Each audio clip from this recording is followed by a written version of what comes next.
नमस्कार मित्रांनो, इन्फ्रास्केप चॅनलवर तुमचे स्वागत आहे.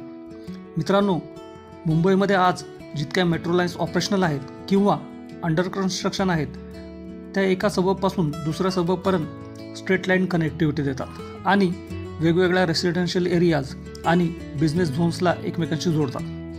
पण ठाणे शहरामध्ये एक असा मेट्रो प्रोजेक्ट बनतोय जो फक्त ठाणे शहराभोवती फिरेल आणि ठाणे शहरातल्या एका एरियाला दुसऱ्याबरोबर कनेक्ट करेल, ज्याचे नाव आहे ठाणे सर्क्युलर मेट्रो.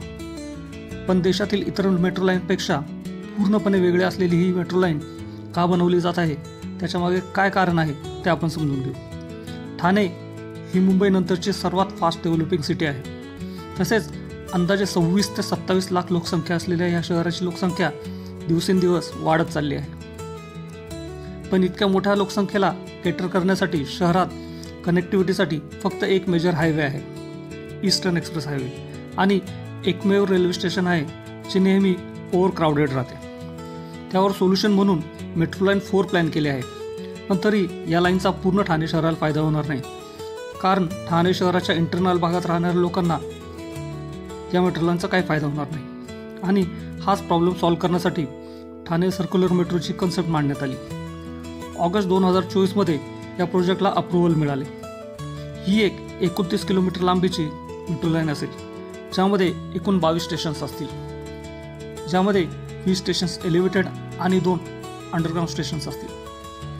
या प्रोजेक्टचे बजेट अंदाजे 12,200 कोटी रुपये असून या मेट्रो लाईनला 2029 पर्यंत पूर्ण करण्याचे टार्गेट ठेवण्यात आले आहे.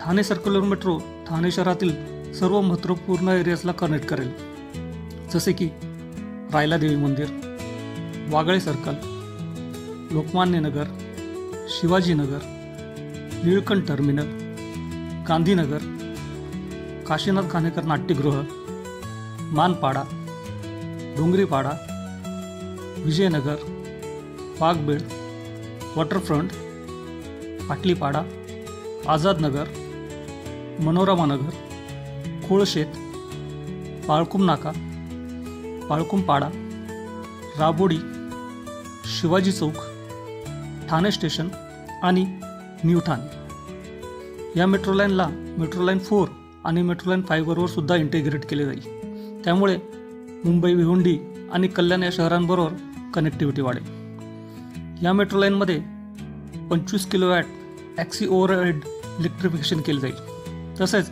Advance CBTC signalling system use केली जाईल, ज्यामुळे प्रवास फास्ट, सेफ आणि स्मूथ होईल.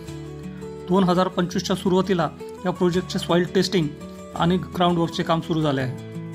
तसेच 10 सप्टेंबर रोजी व्हायडक्ट डिझाईन आणि कन्स्ट्रक्शनसाठी महाराष्ट्र मेट्रो रेल कॉर्पोरेशनने बिड्स ओपन केल्या असून Afcons infrastructure, GR infra projects limited, Kalpataru projects international limited, L&T, J. Kumar infra projects limited, rail Vikas Nigam यांनी यात सहभाग घेतला असून लवकरच कॉन्ट्रॅक्टर अपॉइंट केलं जाईल. मित्रांनो, ठाणे सर्क्युलर मेट्रोमुळे ठाणे शहराच्या एका भागापासून दुसऱ्या भागात पोहोचणे 15 ते 20 मिनिटात शक्य होईल. तसेच या प्रोजेक्टमुळे ट्रॅफिक आणि पोल्युशन दोन्ही कमी होईल. मेट्रो लाईनच्या आसपासच्या भागात प्रॉपर्टी रेट्स वाढतील आणि नवीन बिझनेस ऑपॉर्च्युनिटीज वाढतील. तुम्हाला याबद्दल काय वाटतं ते कमेंट करून नक्की सांगा. प्लीज इन्फ्रास्केप चॅनलला सबस्क्राईब करा, लाईक करा, शेअर करा. धन्यवाद.